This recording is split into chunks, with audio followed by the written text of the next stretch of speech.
ओंकार स्मरण।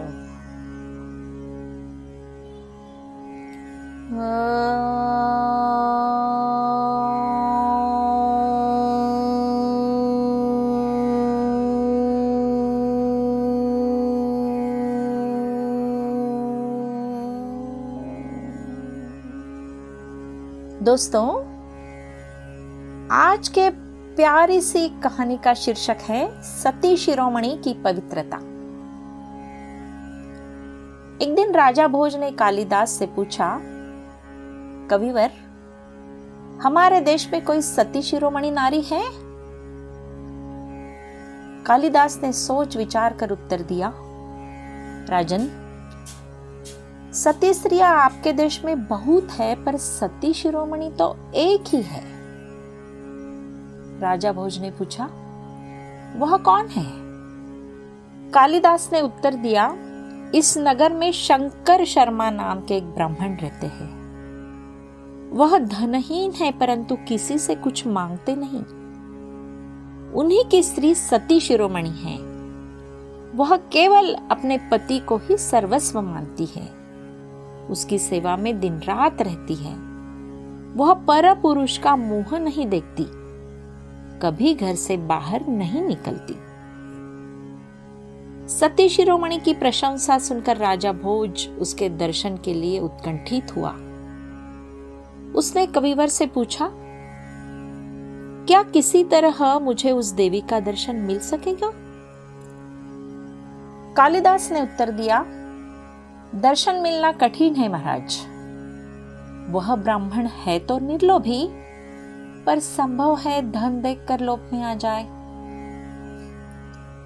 राजा भोज ने शंकर शर्मा को राजसभा में बुलाया।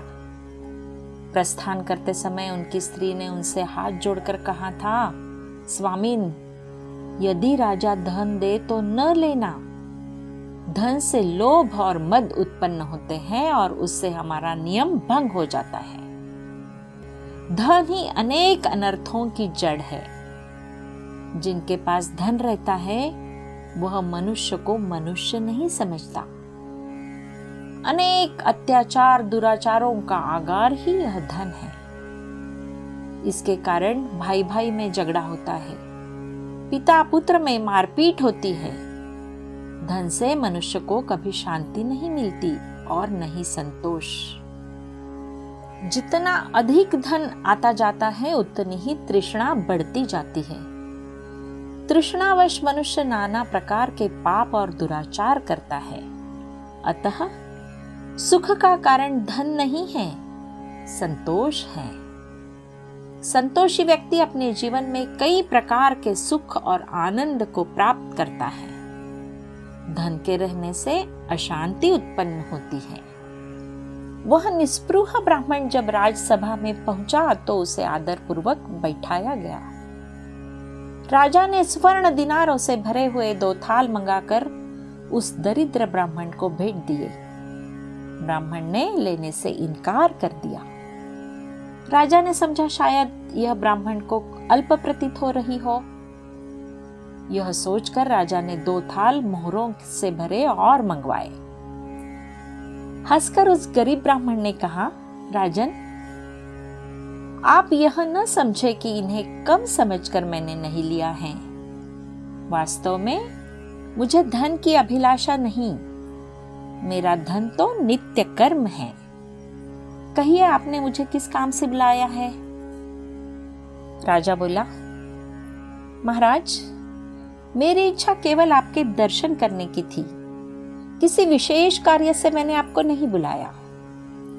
मैं चाहता था कि आपको कुछ दक्षिणा देता, पर आप स्वीकार नहीं करते हैं। मेरा यह राज्य धन्य है जिसमें आप जैसे नित्य कर्मानुष्ठान करने वाले सात्विक ब्राह्मण निवास करते हैं। राजा का राज्य धनिकों, सामंतों और शूरवीरों से जितना अधिक समृद्ध और सुशोभित होता है, उससे अधिक तपस्वी और सदाचारी व्यक्तियों के निवास करने से। राज्य की संपत्ति सदाचार और शील होता है। जिस राज्य में शीलवान, सदाचारी और धर्मात्मा निवास करते हैं, वही राज्य यथार्थ में राज्य है। राजा के द्वारा यथेष्ट सम्मान प्राप्त कर ब्राह्मण अपने घर चला गया। उसने राजा का समस्त समाचार अपनी सती साध्वी पत्नी से कह सुनाया। दूसरे दिन राजा ने कालिदास से पुनः कहा, कविवर, उस सती शिरोमणि के दर्शन का उपाय बतलाइए। उसके दर्शन किए बिना मुझे चैन नहीं। मुझे ऐसा लग रहा है कि मेरा जीवन निरर्थक है। कृपया अवश्य कोई उपाय बतलाइए। कालिदास ने कहा, राजन, उस सती को केवल सन्यासी पर विश्वास है। वह किसी पर पुरुष का मुंह नहीं देखती।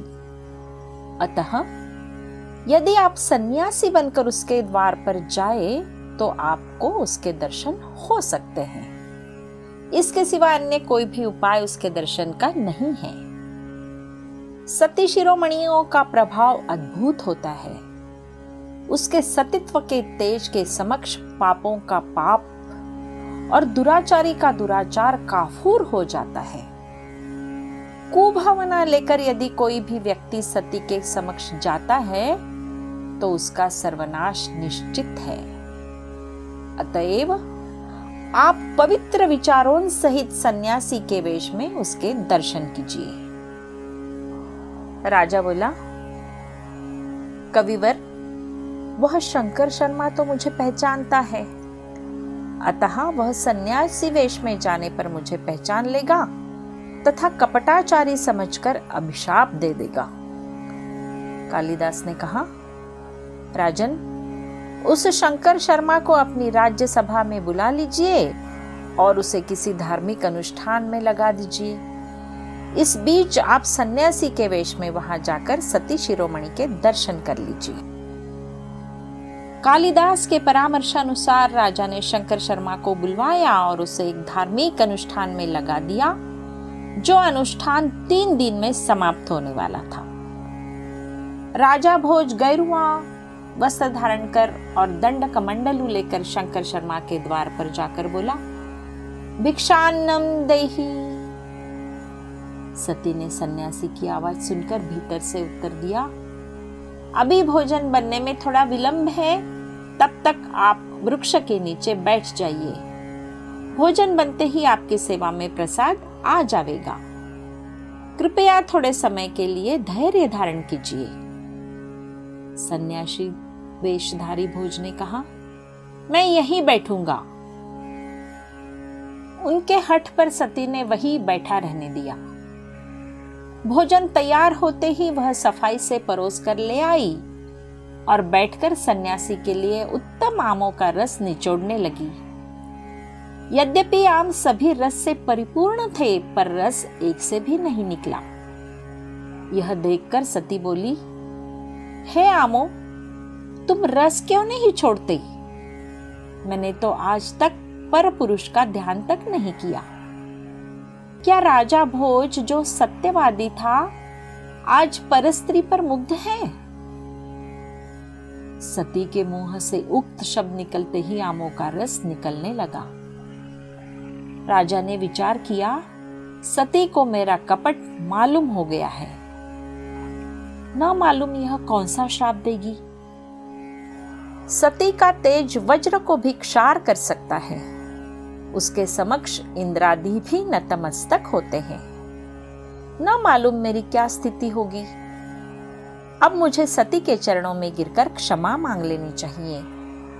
अपना अपराध प्रकट किए बिना मेरा कल्याण नहीं हो सकता।